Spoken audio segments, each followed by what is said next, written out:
Bonsoir et bienvenue sur France 3 Nord-Pas-de-Calais. Place au débat des municipales ce soir encore. Le deuxième tour, c'est dans 10 jours. Scrutin tardif en raison de la crise sanitaire est forcément très attendu. Imaginez l'impatience des candidats. En Nord-Pas-de-Calais, 249 communes sont encore concernées. Parmi elles, Villeneuve-d'Ascq, dans le Nord, une ville qui vient de fêter ses 50 ans.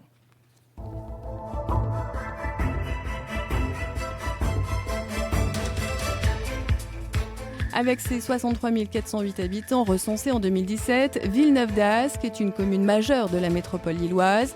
Ce pôle universitaire, scientifique et commercial connaît une croissance démographique notable, plus 1,16% en 6 ans. Le taux de chômage en 2016 plafonnait sous la barre des 12% et un peu moins d'un habitant sur 5 vivait sous le seuil de pauvreté. Le 15 mars dernier, les électeurs ont sélectionné 3 candidats pour participer à la finale. Le maire sortant, Gérard Caudron, à la tête d'une liste d'hiver gauche, a été plébiscité par 46,60% des électeurs. La candidate écologiste Pauline Ségard a obtenu 19,22% des suffrages, juste devant Florence Barizot, candidate du centre qui a elle recueilli 19,16% des voix. Ballottage favorable donc pour Gérard Caudron, qui brigue un 7e mandat. À noter que le taux de participation au premier tour était particulièrement faible avec 32,43% de votants. Mais pour l'heure, place au débat. Et les 3 candidats qualifiés sont sur ce plateau. Gérard Caudron, maire sortant, maire historique de Villeneuve-d'Ascq, à 75 ans. Vous briguez un 7e mandat, vous menez la liste Villeneuve en tête, liste de Rassemblement de la gauche. Et pas seulement, vous nous l'expliquerez. Pauline Ségard, vous avez 33 ans, vous menez la liste Villeneuve-d'Ascq 2020, citoyenne écolo solidaire, liste qui a fusionné entre les 2 tours avec une autre liste citoyenne. Florence Barizot, vous avez 47 ans, leader de l'opposition municipale depuis 2008. Votre liste naturellement Villeneuve-d'Ascq est soutenue par les Républicains et par La République En Marche. Bonsoir à tous les 3 et merci d'être là. Pour lancer ce débat, on vous a demandé d'amener une photo de votre choix et Pauline Ségard, le tirage au sort vous donne la primeur. On va le voir, ce cliché, un cliché pris au Pont-de-Bois, dans le quartier Pont-de-Bois, visiblement très minéral. Oui, tout à fait. Alors, d'abord, pourquoi j'ai choisi cette photo ? Parce que le quartier du Pont-de-Bois est un quartier important pour moi en tant que villeneuvoise, parce que j'ai été élève au lycée Queneau et que j'en garde de très bons souvenirs. Et puis, ce quartier, pour moi, il est assez emblématique de certaines politiques fortes qu'il faudrait mettre en place à Villeneuve-d'Ascq, en tout cas pour les quartiers qui rencontrent le même type de problèmes que Pont-de-Bois, notamment une action forte en faveur des commerces de proximité. On voit dans le bas de la photo plusieurs cellules commerciales qui sont fermées. Également, Pont-de-Bois, c'est un pôle multimodal qu'il faut renforcer. La station de TER, notamment, n'est pas très visible. La station de bus n'est pas forcément facile à utiliser quand on ne connaît pas les lieux. Et puis aussi, vous l'avez dit, c'est un lieu qui est très minéral et donc un véritable espace de nature, de respiration et accueillant pour la biodiversité à créer à Pont-de-Bois. Et c'est important de noter que ce n'est pas un Villeneuve-d'Ascq de carte postale que je souhaitais montrer ce soir. Alors, Gérard Caudron, une montgolfière au-dessus de la ville, c'est votre choix. Vous avez décidé visiblement de prendre de la hauteur. J'imagine le privilège de l'expérience ? Non, plus exactement, c'est parce que l'image principale que je veux donner, que les Villeneuvois ont de leur ville, c'est justement la verdure et l'espace. Il y a 1000 hectares sur 2600 hectares que compte la commune, d'espaces verts, d'espaces de nature, de lacs, d'espaces agricoles. Et si, effectivement, Villeneuve-d'Ascq est comme ça aujourd'hui, c'est parce que quand j'ai été élu pour la première fois, excusez du peu, il y a 43 ans comme maire, et j'assume cette expérience, le Pont-de-Bois était déjà construit. Et c'est ce que devait être à l'époque la ville nouvelle, qui était prévue pour 120 000 habitants. J'ai donc gelé la ville à l'époque, ce qui nous permet d'avoir ces 1000 hectares, dont près de 400 hectares d'espace agricole, qui nous permettront demain d'avoir une ville nourricière. Ce sera certainement l'objet aussi de notre débat, de nous expliquer là-dessus. Mais encore une fois, on a vu 2 photos. La première, ça existait depuis 1975. La deuxième, ça existe aujourd'hui. C'est 44 ans de boulot. Florence Barizot, rencontre de campagne pour vous. Vous avez voulu vous montrer au milieu des Villeneuvois. Oui, alors pour 3 raisons. La première, c'est que pour moi, Villeneuve-d'Ascq, ce sont avant tout les Villeneuvois. Et c'est ça aussi que j'ai voulu représenter dans cette photo. Cette photo que j'aime beaucoup, parce qu'on y voit des Villeneuvois de tous les âges, on y voit une histoire, on y voit un avenir à travers les enfants, on y voit tous les quartiers. Et la troisième raison, c'est que je me reconnais pleinement dans cette photo. En tout cas, elle incarne pour moi ma vision de la fonction de maire, un maire présent. Et c'est important d'être présent sur le terrain, à l'écoute et au travail en équipe. On vient de le voir au premier tour. Gérard Caudron, vous êtes arrivé largement en tête. Pauline Ségard et Florence Barizeau, vous êtes loin derrière. Dans un mouchoir de poche, mesdames, seulement 7 voix d'écart entre vous. Mais ça, c'était avant le coronavirus, avant le confinement. Gérard Caudron, cette crise a-t-elle modifié le rôle du maire, votre vision de ce rôle ? Je crois que cette crise, elle a modifié non seulement le rôle du maire, non seulement le rôle de tout le monde, mais l'esprit de tout le monde. Et c'est vrai que quand je sors de cette crise où j'ai consacré 14 heures par jour pendant ces 56 jours et au-delà pour mettre en œuvre les décisions gouvernementales pas toujours cohérentes et souvent très contradictoires, c'est vrai que à la sortie de cette crise, plus que jamais, j'ai envie d'aller encore plus loin dans cette ville aérée verte. Je pense qu'il y a même des projets qu'on a arrêtés sur le centre-ville qu'il faudra revoir. Je pense qu'il va falloir faire un urbanisme et bien entendu conforter l'agriculture de proximité pour qu'on vive autrement, pour changer la vie, comme je disais quand j'étais un jeune militant socialiste. Et c'est vrai que ça me donne une énergie et grâce à mon expérience, je sais aussi ce qu'on peut dire et ce qu'il faut faire. Florence Barizeau, vous avez dénoncé un maire déserteur, je cite, qui est resté confiné chez lui. Pourquoi ces mots ? Parce que je l'ai constaté. Monsieur Caudron n'avait par exemple pas vu son équipe de direction depuis le 1er mars.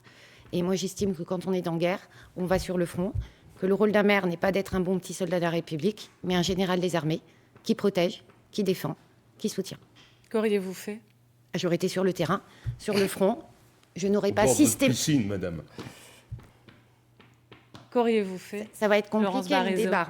J'aurais été sur le terrain avec mes équipes, avec mes élus, avec les Villeneuvois. Je n'aurais pas systématiquement rejeté la faute sur les uns, sur les autres, un coup l'État, un coup la région.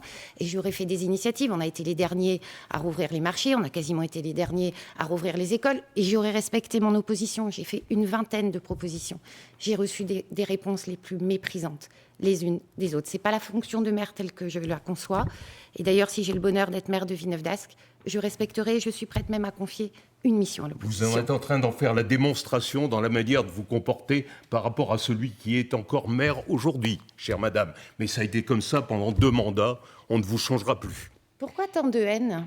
C'est pas de la haine, je le regrette, parce que c'est pas ma conception de la politique, mais vous avez beau faire des efforts, vous ne changerez jamais. Allez, on avance dans le débat. Pauline Ségard, vous auriez fusionné avec cette liste citoyenne dans laquelle figure la France insoumise si le deuxième tour avait eu lieu en temps et en heure ? Alors, c'est difficile de refaire l'histoire. Mais vous en étiez là au 15 mars ? À l'éventualité d'une fusion ? Oui, on y était. On en était là, en effet. En fait, on avait déjà eu des échanges avant le premier tour. Nous n'avions pas réussi à nous mettre d'accord parce que nous avions chacun mené une démarche qui était très similaires mais différentes, avec des convergences programmatiques très fortes qui nous ont permis de faire cette fusion. Mais nous avions fait le choix de partir séparément pour le Gabriel Amar aurait voulu la fusion en janvier, c'est ce qu'il a dit. C'est ce qu'il a dit. Nous, on considérait qu'il aurait fallu faire cette démarche-là bien en amont, ensemble, pour pouvoir justement construire les choses. Nous, on a toujours construit les choses de façon collective avec les personnes de notre collectif. Je pense que ça a été pareil de leur côté, mais du coup, nous étions arrivés à certaines conclusions différentes et ça nous aurait paru un petit peu bricolé que de partir ensemble au premier tour. En revanche, pour le second tour, nous n'avons pas eu ce problème puisque notre programme ne posait pas de problème aux personnes de la liste Décidez vous-même pour Villeneuve-d'Ascq. Et donc, nous avons pu inclure certaines de leurs propositions qui sont compatibles avec les nôtres et nous leur avons fait de la place sur la liste. L'école obligatoire est censée reprendre lundi, annonce du président Macron. 6 000 élèves de maternelle et primaire à Villeneuve-d'Ascq, je crois. La mairie est-elle prête à assurer leur sécurité ? Écoutez, on a déjà dû, en quelques jours, rouvrir partiellement les écoles selon des modalités qu'on avait du mal à comprendre de la part de l'État. Aujourd'hui, on nous donne 8 jours pour passer de 10, 15 élèves à une trentaine. On y arrivera, on n'a pas le choix, puisqu'on nous dit que les parents sont obligés de mettre leurs enfants, ce qui n'était pas le cas il y a encore quelques jours. On y arrivera, mais c'est compliqué. Il y a les problèmes de cantine, il y a aussi un certain nombre de nos personnels qui sont plus ou moins protégés dans le cadre, ou à être protégés dans le cadre de cette épidémie. C'est 60% du personnel a repris à peu près à Villeneuve-d'Ascq, c'est ça ? À peu près, mais ça, je dirais, si tous les 5600 élèves du public dans nos écoles communales venaient, on n'aurait pas les moyens en personnel, car il y en a qui sont légalement en arrêt. Et ça, c'est une politique du gouvernement. C'est comme pour les masques, c'est comme pour les tests, c'est comme pour tout le reste, qui a mis en permanence tous les élus sortants en difficulté. Il n'y a que Mme Barizot qui trouve que c'est bien. Crise sanitaire, crise économique, Villeneuve-d'Ascq n'est pas épargnée, Pickwick Toys, Damar, de Viane, plusieurs magasins menacés. Il y aura évidemment des dégâts aussi dans les emplois du tertiaire. Que peut un maire, Florence Barizot ? Pour l'emploi, alors il peut beaucoup. On a vu les statistiques du taux de chômage et du taux de pauvreté à Villeneuve-d'Ascq. Il y a un chiffre qui n'a pas été cité, c'est le taux de chômage des jeunes. Il est particulièrement élevé à Villeneuve-d'Ascq. 19% ? 19%, oui, c'est énorme. Et le maire, je crois que de plus en plus, le maire sera aussi un catalyseur de lien. Et qu'on peut faire du lien entre les demandeurs d'emploi et les offres d'emploi, notamment en travaillant, bien sûr, avec nos employeurs. On est la ville qui a le plus d'employeurs de la métropole européenne de Lille. Une bourse à l'emploi, une CVTech, une fondation, c'est ce que j'avais proposé, c'est ce que je propose dans mon programme municipal, une fondation avec la jeunesse, grande cause municipale, en arrêtant d'opposer, mais en rassemblant le public et le privé et en créant du lien. Alors, dans cette émission, on vous pose des questions en amont, des questions très précises. La première, la voici. Oui ou non, faut-il soutenir le développement des centres commerciaux à Villeneuve-d'Ascq ? Et vous avez été très clairs, tous les trois. C'est non, unanimité sur cette question. Trop, c'est trop, Pauline Ségard ? Oui, tout à fait, parce que la métropole européenne de Lille, de manière générale, est la métropole qui compte le plus d'hypermarchés et de supermarchés par rapport à toutes les autres métropoles de France. Elle en compte 223 contre, par exemple, 110 à Lyon. Donc, c'est beaucoup. À Villeneuve-d'Ascq, il y a déjà des centres commerciaux. Donc, je suis ravie de voir qu'on est tous les trois d'accord là-dessus. Simplement, moi, je note qu'à Villeneuve-d'Ascq, il y a encore le développement de centres commerciaux actuellement, notamment sur le quartier de la Haute-Borne. En ce moment, on a la création d'un centre commercial avec un supermarché Match. Nous, on considère que les centres commerciaux sont des aspirateurs à voiture, à trafic automobile, d'autant que la Haute-Borne est un quartier qui est très mal desservi en transport en commun et en infrastructures cyclables. Et donc, nous, ce qu'on aurait voulu, c'est faciliter le développement de commerces indépendants et de proximité. Gérard Caudron, c'est votre héritage. Est-ce que vous l'assumez ? Non, mais écoutez, il y a 2 grands centres commerciaux. V2, qui a été fait par les PAL, et Cora, qui nous a été imposé. J'ai voté contre à l'époque en tant que maire. Les autres, quand on parle de Match ou de Carrefour, ce sont des commerces de proximité. Et entre la Haute-Borne et une partie d'Ascq, d'avoir un petit Match, c'est pas un centre commercial. Il faut arrêter de dire n'importe quoi en la matière. Les gens qui sont sur la Haute-Borne ou sur Ascq, quand ils veulent une grande surface, ils sont obligés d'aller soit à Naples, à Carrefour, soit à V2, soit à Cora. Donc, quand je dis qu'il n'est pas question de faire des nouveaux centres commerciaux, et je pense même que les centres existants devront se reconvertir.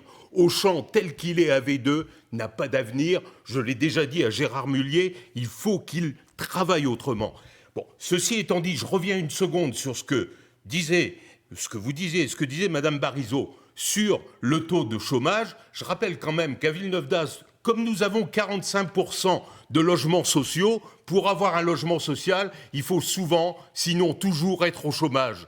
Il y a une inadéquation entre le nombre d'emplois. On est la première ville à fournir du développement économique de la métropole. Il y a une inadéquation entre ça et puis les revenus qui vous permettent d'obtenir un logement social. Et pour avoir un logement social, il ne faut pas avoir beaucoup de revenus parce que les États qui se sont succédés, les gouvernements qui se sont succédés, quand ils ne savent pas créer des logements sociaux supplémentaires, ils baissent les plafonds. Gérard Caudron, c'est entendu. Florence Barizot. C'est juste, en France, 60% de la population est éligible au logement social. 60% de la population n'est pas au chômage, je tiens à le rappeler. Oui, puis alors si on suit votre raisonnement, comme on a beaucoup de logements sociaux, il faut surtout qu'on garde nos personnes au chômage pour qu'elles remplissent les logements sociaux. Arrêtez, Madame Barizot, vous êtes grotesque. Et je pèse mes mots. Florence Barizot, on sait que le modèle commercial type Auchan périclite aujourd'hui. Auchan parle d'ailleurs de quitter un des étages AV2 très prochainement. Non, mais attendez. Il quitte un étage parce qu'il prend tout l'étage du dessous. Auchan, il ne perd pas 1 mètre carré. Le modèle économique, je pense que vous ne me contredirez pas, périclite en ce moment. C'est le cas de Cora, tout à fait. Et d'Auchan je leur ai dit d'autres. X fois. Qu'est-ce qu'on fait? Comment on anticipe ça? On va où avec le commerce à Villeneuve-d'Ascq? Ce que je trouve intéressant dans un débat, c'est quand on s'écoute les uns les autres et qu'on évite de se couper la parole, par exemple, il faut rétablir un équilibre. Et il faut soutenir le commerce de proximité. Là-dessus, visiblement, on est tous les trois d'accord. Mais il faut arrêter aussi d'opposer. C'est-à-dire que V2, il fait partie de notre histoire, il est là. Je n'irai pas, comme M. Caudron, qui un jour a dit que toutes ces familles Mullier et de Roubaix investissaient les quartiers nord de Villeneuve-d'Ascq comme des Roms. Je pense que ce sont des gens à respecter. Et donc, il faut un équilibre. Pardon ? Si, mais pourquoi comparer pour elle, c'est une insulte. investir... Je voulais juste avoir... Florence Barizot, c'est à vous. Non, c'est pas ce que j'ai voulu dire, Madame Segaré, vous le savez. Donc réinvestir et créer un équilibre pour le commerce de proximité, par exemple. Moi, je propose dans les mesures d'urgence une exonération d'1 an pour les loyers des commerçants. Je pense qu'il faut aussi les aider avec une carte avantage. Je suis Villeneuvois, je consomme Villeneuvois. Et puisque vous avez parlé des terres agricoles et de l'agriculture, il faut qu'on travaille sur une agriculture qui ne soit pas intensive comme elle l'est parfois sur nos terres agricoles à Villeneuve-d'Ascq. Je dis aussi qu'on a perdu 110 hectares de terres agricoles entre 2006 et 2016, et que là aussi, il y a des circuits courts et du commerce de proximité. Lesquels? Oui, vous regarderez l'article de 2019. On n'a pas mangé 1 mètre carré de terre publique. Ou alors vous considérez que là où le grand stade a été décidé par vous, d'ailleurs, à l'époque, enfin vous les vôtres, là où il est, c'était des terres agricoles. Non, c'était pas des terres agricoles, c'était un camp de nomades. Allez, justement, on va poursuivre avec l'urbanisation, puisque c'est un rôle important du maire. Quelle ville pour demain? Gérard Caudron, vous courez après un 7e mandat. Ça veut dire que les 6 précédents n'ont pas suffi à façonner la ville à votre image? Je ne cours pas pour un 7e mandat. J'ai été candidat parce que je pense que dans cette période de crise, je peux encore avoir mon utilité. J'ai effectivement été candidat 10 fois devant les Villeneuvois qui m'ont à chaque fois élu. Et je dis à ceux qui parlent de monarchie municipale que c'est non seulement grotesque, mais tout à fait incorrect. Il y a en démocratie des élections. Et c'est vrai qu'aujourd'hui, et depuis maintenant 1 mandat et demi, il nous faut à la fois rénover, il nous a fallu à la fois rénover la ville nouvelle qui date des années 70, et puis mettre au mode de vie du 21e siècle l'ensemble de la ville. Mais on n'a pas d'habitants supplémentaires. On modifie, on complète des logements pour les aînés, des logements pour les jeunes. Vous êtes très en avance. C'est ce que nous faisons. On va donc poursuivre beaucoup de projets de construction et de rénovation en cours à Villeneuve-d'Ascq. Effectivement, un projet fait peut-être débat plus que les autres, c'est celui de la scène nationale La Rose des Vents. Pour ou contre le projet actuel de rénovation? Là aussi, unanimité. Oui. Florence Barizot, est-ce que c'est le même oui que celui de votre voisin? Non, ça n'est pas le même oui. Moi, Laissez parler Florence Barizot. Vous êtes en avance, monsieur. Ah oui, je sais, mais... Non, puis si vous pouviez laisser place au débat. Alors, je sais que vous ne vouliez pas de ce débat, mais maintenant qu'il existe... De Xavier Bertrand et allez, de La Rose des Vents. La Rose des Vents. Si vous voulez. La Rose des Vents, c'est un oui, mais. Donc, est-ce qu'il faut rénover La Rose des Vents? Oui. À ce niveau-là, non. On est sur un projet à 16 millions d'euros. Si on rajoute les projets qui sont prévus d'Astropole et de mode féodal, on est sur du 20 millions d'euros. Moi, j'estime qu'il y a d'autres priorités, comme les équipements de proximité. Je pense à la salle Canteleu, je pense à la piscine Triolo.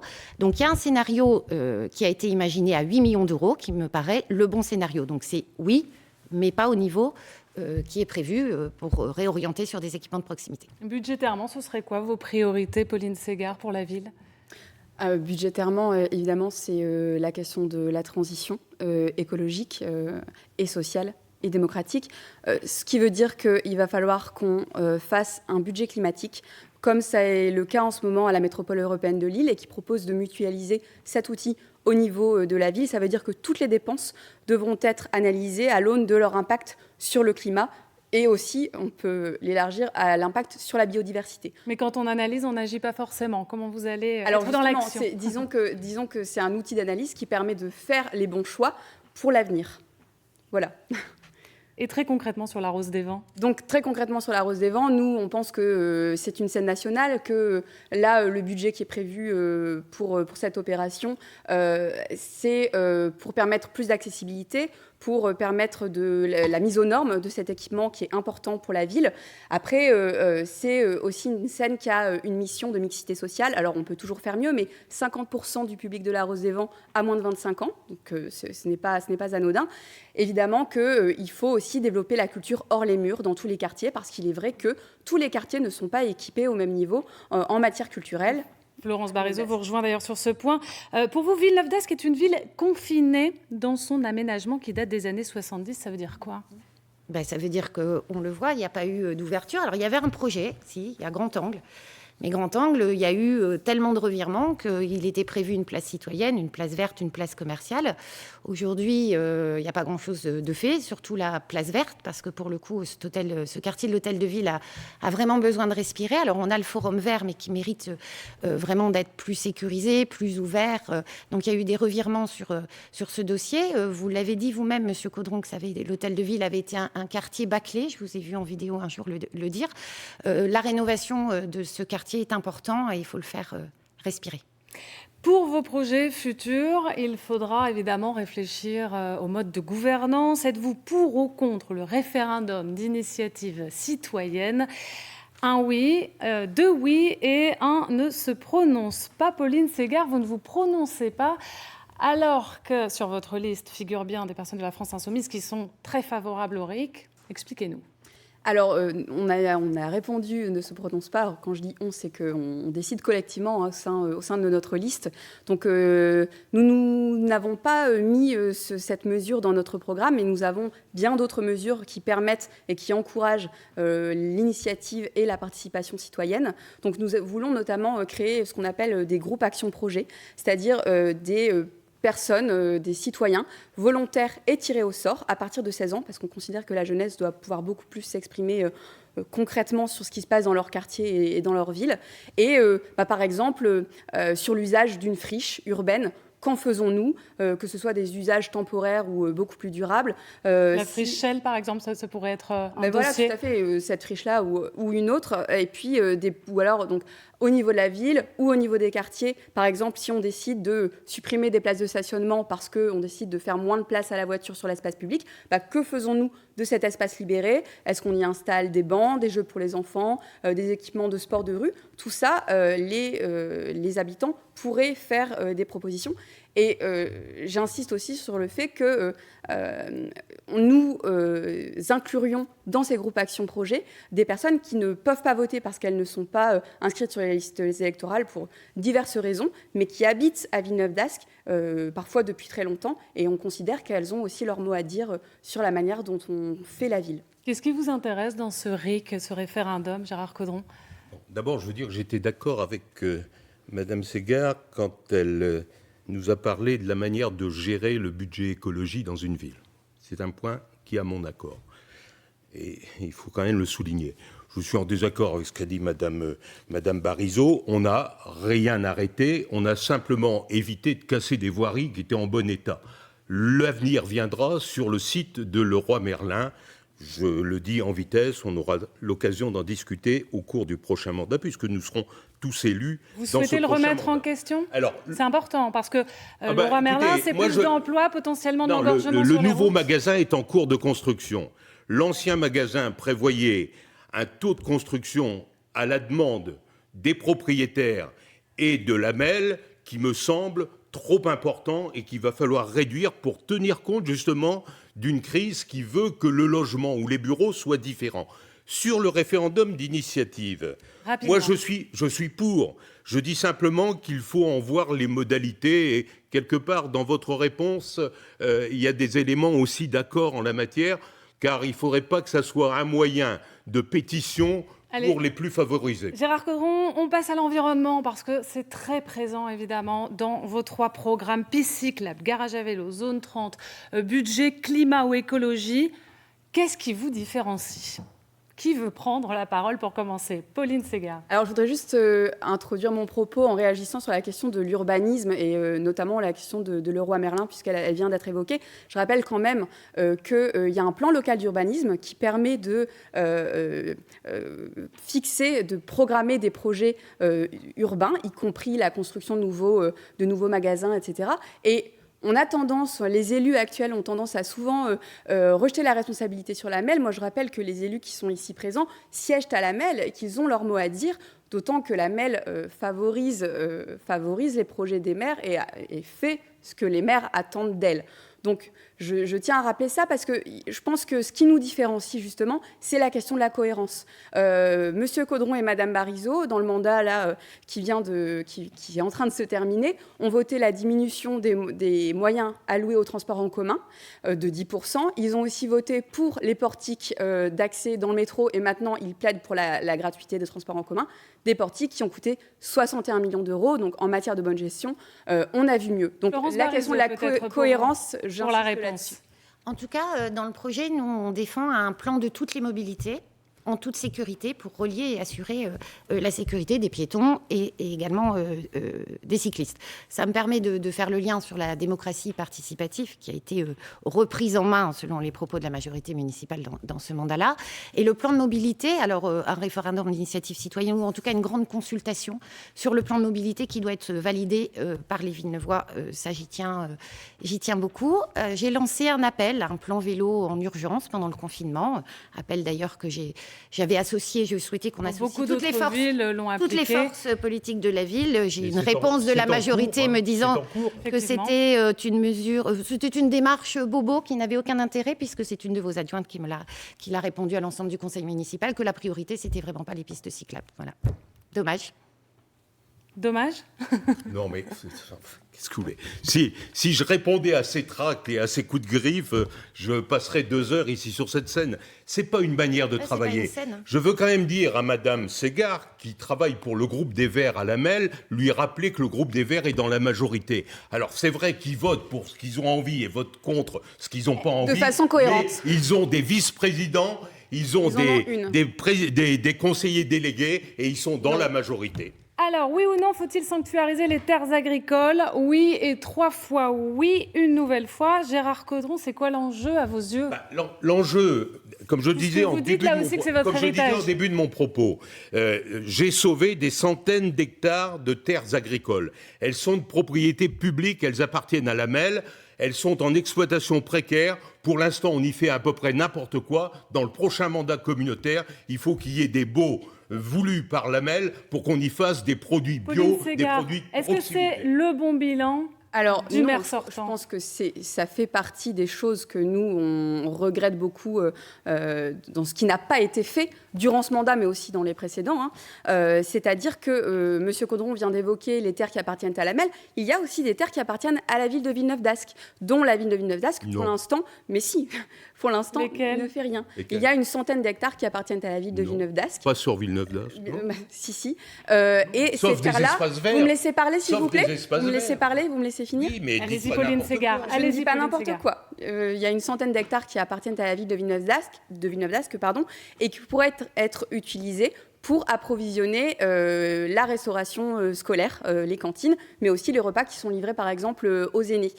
Et pour l'instant, ça n'a pas été fait. Alors, c'est très bien que vous ayez sauvé des terres agricoles dans les années 70. Là, on est en 2020, et donc il serait temps d'en faire quelque chose. C'est pas seulement la question de la sanctuarisation, c'est que faisons-nous de nos terres agricoles pour qu'elles soient respectueuses de la santé des Villeneuvois et de la biodiversité. C'est un point extrêmement important. Florence Barizot, vous voulez de la production locale, vous voulez aussi du bio dans les cantines. Oui, mais surtout, avant tout, du local. Il faut aussi que, effectivement, on ait un regard sur la production sur ces terres agricoles. Alors, dans le prochain mandat, Monsieur Caudron, vous étiez vice-président à la MEL, notamment en charge de l'aménagement. Dommage d'avoir attendu. Vous avez été présidente de groupe pendant longtemps, mais vous l'avez été. Madame Barizot, c'est à vous. Si, dans la majorité. Les cantines, s'il vous plaît.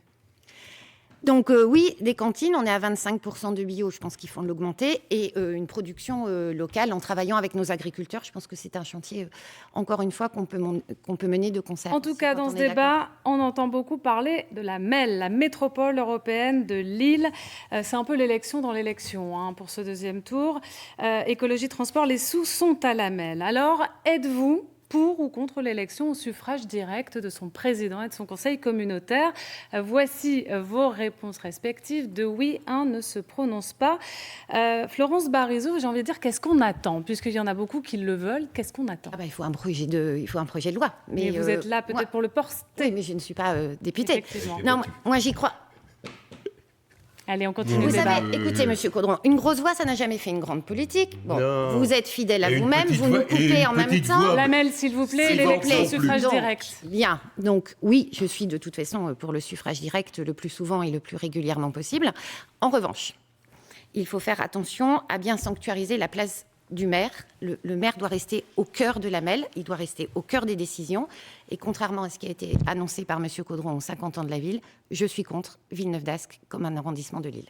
Pauline Ségard, pour les écologistes, la MEL, c'est le vrai enjeu, le véritable enjeu? C'est un énorme enjeu. Alors, vous avez parlé d'écologie et de transport. Il y a aussi la question du logement, qui est quand même un sujet central pour le quotidien des habitants, notamment à Villeneuve-d'Ascq, parce que ça a été rappelé, il y a 45% de logements sociaux à Villeneuve-d'Ascq. Et donc, permettre, par exemple, aux gens de beaucoup mieux facilement changer de logement social quand leur logement devient trop petit ou trop grand, parce que leur situation a changé, c'est important. Et c'est à la MEL que ça se passe. Pourquoi vous ne vous exprimez pas sur le suffrage direct? Alors, je vais m'exprimer tout de suite. Alors, nous, on a répondu ne se prononce pas parce qu'on pense qu'il y a un vrai problème de fonctionnement à la métropole.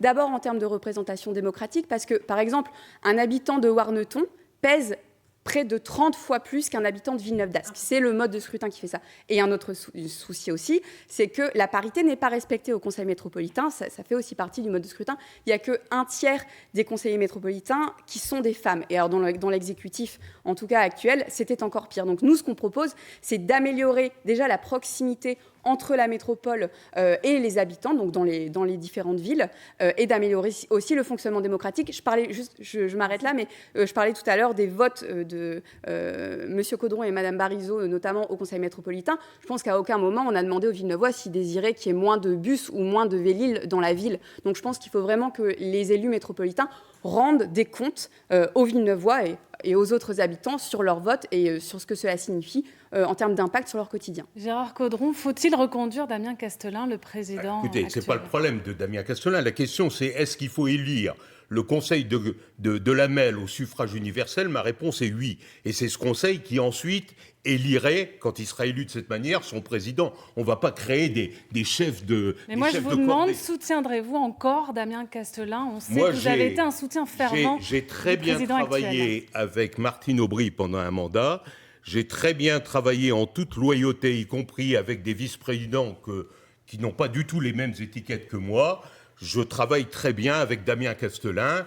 Je pense qu'il a de grandes chances d'être encore président. Et s'il est candidat, je voterai pour lui. Et cela malgré l'affaire dite du Grand Stade. Écoutez, l'affaire du Grand Stade, je suis avec les Verts un des rares à ne pas avoir voté les conditions durant lesquelles le 1er février 2008, plus exactement, on a changé l'attributaire du Grand Stade. Ils ont tous accepté cette petite manœuvre, pour ne pas dire cette petite magouille. Et parmi ceux qui n'ont pas pris la parole, il y a Damien Castelin. Alors en faire aujourd'hui la tête de Turc, alors que ça soit Marc-Philippe Daubresse, que ça soit Martine Aubry ou quelques autres, ils ont défendu cette opération et ils l'ont votée. Un peu de la mairie de Villeneuve-d'Ascq, mais sur cette question de la présidence de la MEL et de Damien Castelin, Florence Barizot. Alors d'abord, c'est le 3e tour des élections, puisque c'est comme ça. Donc, il faut attendre les projets. En revanche, la MEL va être déterminante dans la relance économique. On a parlé beaucoup d'environnement, c'est très important. On a parlé de social, mais il va falloir aussi s'atteler à la relance économique, parce que de cette crise sanitaire, malheureusement, on peut s'attendre à une crise économique, et il faut que la MEL soit fer de lance en la partie. Est-ce qu'elle est à la hauteur aujourd'hui, la MEL, à la hauteur des grands enjeux européens, notamment? Sur le bilan économique, la réponse est non. Expliquez. C'est ce que dit Max-André Pic. Expliquez, Florence Barizot. Écoutez, je suis assez grande pour m'exprimer toute seule. Je le fais très respectueusement vis-à-vis de vous. Je vous demande simplement le même respect, d'ailleurs, vis-à-vis de Madame Segar. On arrive sur la dernière partie du débat. Pourquoi la MEL n'est-elle pas à la hauteur, s'il vous plaît? Un débat, c'est pas une bagarre. Pourquoi tant de haine, de âme? Et quand je vous lis, je ne vois que de la haine. Ce qui n'est pas le cas de Madame Segar. Je n'aurai visiblement pas la réponse à ma dernière question. Gérard Caudron, si vous êtes élu, irez-vous au bout de votre mandat? Bien entendu, on ne se fait pas élire. Moi, j'ai jamais multiplié des candidatures à différents mandats. Demandez ça à tout le monde, s'ils seront candidats aux prochaines élections législatives. Moi, je ne serai pas candidat à aucune autre élection. C'est un engagement. Maintenant, Dieu seul sait si je vivrai jusqu'à... Allez, on arrive au terme du débat. Vous êtes 3 candidats à briguer la mairie de Villeneuve-d'Ascq. Vous avez chacun 1 minute de parole libre. Et on commence avec vous, Pauline Ségard. Alors, moi, je voudrais m'adresser aux Villeneuvoises et aux Villeneuvois et je voudrais leur dire que toutes les candidates et tous les candidats de notre liste aiment Villeneuve-d'Ascq et c'est pour ça qu'on porte un regard bienveillant mais critique sur ce qui a été fait ces 50 dernières années. Le modèle actuel ne répond pas aux urgences et il n'est plus précurseur depuis longtemps. En témoigne la faiblesse de la participation citoyenne, la place prépondérante de la voiture, la connivence avec la grande distribution, mais aussi la bétonisation de Villeneuve-d'Ascq, puisque Villeneuve-d'Ascq, c'est la première ville d'implantation de bureaux dans la métropole, une bétonisation qui a fait beaucoup de mal à la biodiversité. Et nous, ce qu'on propose, c'est un projet d'émancipation qui libère des contraintes du quotidien en donnant les moyens à chacun de se déplacer autrement, de se nourrir sainement, de participer vraiment à la vie de la cité. Et la page nouvelle qu'il nous faut écrire, elle ne peut être écrite par quelqu'un qui a déjà fait 6 mandats de maire, dont 4 au siècle dernier. Merci Gérard Caudron, c'est à vous, vous avez 1 minute. Oui, j'assume d'avoir fait 44 ans au service des Villeneuvois, d'avoir 75 ans, je n'ai aucun problème. Mais je suis d'accord avec votre introduction et avec ce qu'a dit Madame Ségard. Je pense que tous les candidats qui sont sur nos 3 listes aiment Villeneuve-d'Ascq, ils n'ont pas nécessairement les mêmes visions. Les citoyens voteront, donneront une majorité, donneront une ou des minorités. Et à partir de là, on verra comment, ensemble, si c'est possible, on peut répondre à l'attente, finalement, d'un rassemblement de tous les Villeneuvois quand il s'agit de leur avenir, que ce soit en démocratie participative, en vote du Conseil, à la MEL ou ailleurs. Moi, j'aborde effectivement ce 7e mandat sans esprit politicien, ni même ambition politicienne particulière. Et donc, ça sera ma façon de gérer, si je suis élu, et je n'ai aucune certitude en la matière, on est en démocratie, ce sera ma façon de gérer en associant tout le monde. Encore faut-il que les minoritaires viennent dans les réunions, ce que n'a jamais fait Madame Barizot. La minute est terminée. Voilà. Florence Barizot, c'est à vous. Oui, moi aussi, je m'adresse aux Villeneuvoises et aux Villeneuvois pour leur dire c'est l'heure du choix, c'est l'heure de vérité, et puis c'est un rendez-vous historique. L'heure du choix, 3 candidats, 2 visions, en tout cas politiques et des soutiens politiques extrêmement proches. Et puis l'équipe que j'ai le plaisir et l'honneur de conduire, une équipe qui rassemble des Villeneuvois, de la droite, du centre et au-delà, de citoyens qui n'appartiennent pas à un parti politique, des Villeneuvois avec qui nous avons co-construit le projet. L'heure de vérité, parce que la crise sanitaire que nous avons traversée, et je l'espère, elle est derrière nous, va amener sans doute une crise économique, sociale, environnementale. Donc avec mon équipe, on a décidé de faire 10 mesures d'urgence pour défendre les sécurités, assurer le lien et la proximité et soutenir les solidarités. Alors oui, naturellement, Villeneuve-d'Ascq sollicite la confiance des Villeneuvois le 28 juin. Nous en serons dignes. Nous souhaitons être les architectes de l'avenir et du demain.